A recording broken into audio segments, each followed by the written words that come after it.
So దీంట్లో మళ్ళీ ఈ విధమైనటువంటి ఆరోపణలు, దోచుకోవడాలు ఇవన్నీ ఎట్లా చూస్తారు?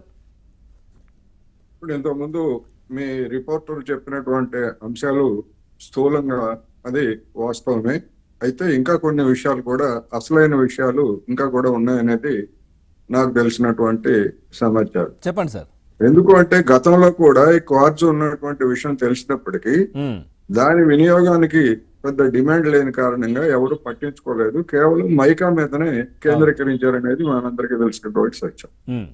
తర్వాత చైనా రంగంలోకి దిగి దీనికి సంబంధించినటువంటి ఒప్పందాలు కానివ్వండి, లేదా అవగాహన కానివ్వండి, దిగుమతి చేసుకోవడానికి చేసుకున్న తర్వాత దాని డిమాండ్ పెరిగింది. ఆ డిమాండ్ పెరిగినటువంటి క్రమంలో జగన్మోహన్ రెడ్డి గారు అధికారానికి వచ్చారు. జగన్మోహన్ రెడ్డి గారిని ఆయనని ఆశ్రయించుకున్నటువంటి వాళ్ళందరూ కూడా ఈ క్వార్ట్జ్ గనుల్ని వాళ్ళు మొత్తంగా ఎక్స్ప్లాయిట్ చేశారు.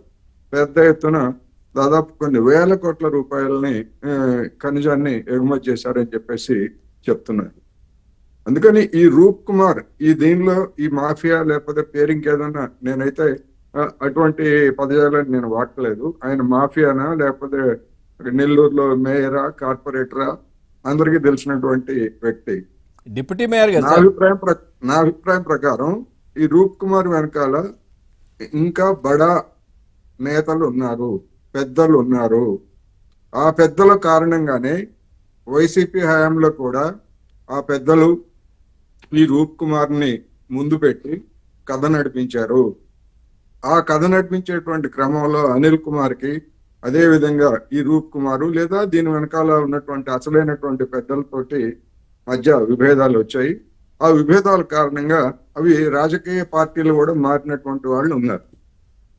కొంతమంది అంటే జనం చెప్తున్నటువంటి దాని ప్రకారం వేమిరెడ్డి ప్రభాకర్ రెడ్డి ఎంపీ గారు, అదే విధంగా ఈ రూప్ కుమారు అసలైనటువంటి వాళ్ళు వీళ్ళందరూ ఉన్నారని, వాళ్ళు వైసీపీ నుంచి తెలుగుదేశంలోకి చేరిన తర్వాత ఆ దందా అదే రూపంలో అదే స్థాయిలో కొనసాగుతా ఉంది అనేటువంటిది జనం అనుకుంటున్నటువంటి అంశం.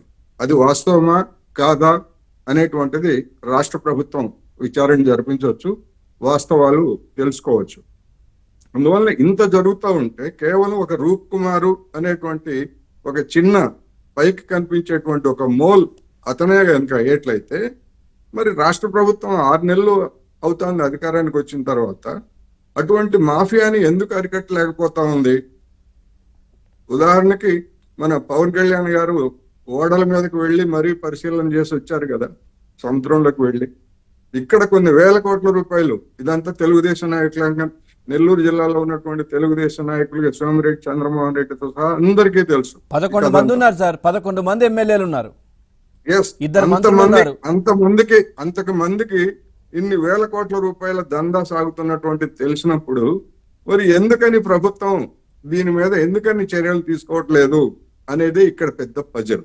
ఎందుకు అంటే నాకు తెలిసిన సమాచారం ప్రకారం వైసీపీ తెలుగుదేశం పార్టీలో ఉన్నటువంటి పెద్దల మద్దతు లేదా మొన్నటి లోక్సభ అసెంబ్లీ ఎన్నికల్లో నెల్లూరు జిల్లాలో తెలుగుదేశం పార్టీకి పెట్టుబడి పెట్టినటువంటి పెద్దల హస్తం దీని వెనకాల ఉన్నది.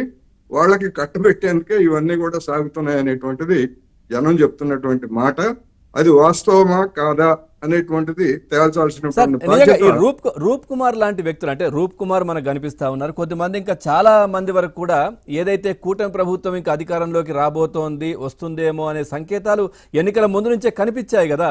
సో ఆ నేపథ్యంలో కొద్దిమంది ప్రతి శాఖలో కూడా డిపార్ట్మెంట్ అంటే ఎందులోనైనా కానీ, వ్యాపారం కావచ్చు, లిక్కర్ కావచ్చు, దేంట్లోనైనా ముందుగానే ఇక్కడికి వచ్చి చేరి ఆ విధంగా ఇట్లా సెటిల్ అయిపోయారనుకోవచ్చా?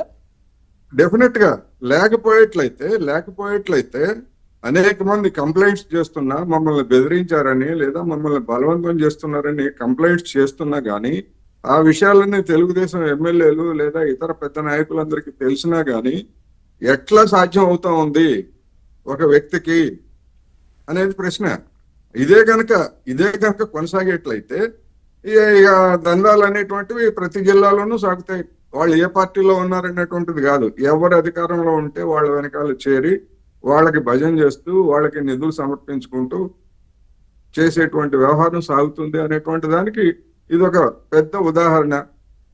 అందువలన ఇప్పుడు ఎట్లాగైతే మన పీడిఎస్ రైస్ గురించి పవన్ కళ్యాణ్ గారు హడావుడి చేస్తున్నారు, మరి ఈ విషయంలో కూడా ఆయనకు తెలియదు ఏం కాదు, చంద్రబాబు నాయుడు గారికి తెలియదు కాదు, లేదా లోకేష్ గారికి తెలియదు కాదు, వాళ్ళ పేర్లు చెప్పుకుంటున్నారు.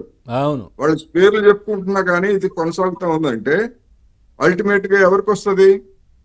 జనం ఎవరి వైపు చేతులు చూపుతారంటే వాళ్ళ వైపే చూపిస్తారు. అవును, అవును. అందుకని అందులో ఉన్న వాస్తవం ఎంత అవాస్తవం ఎంత అనేటువంటిది చేయాలి.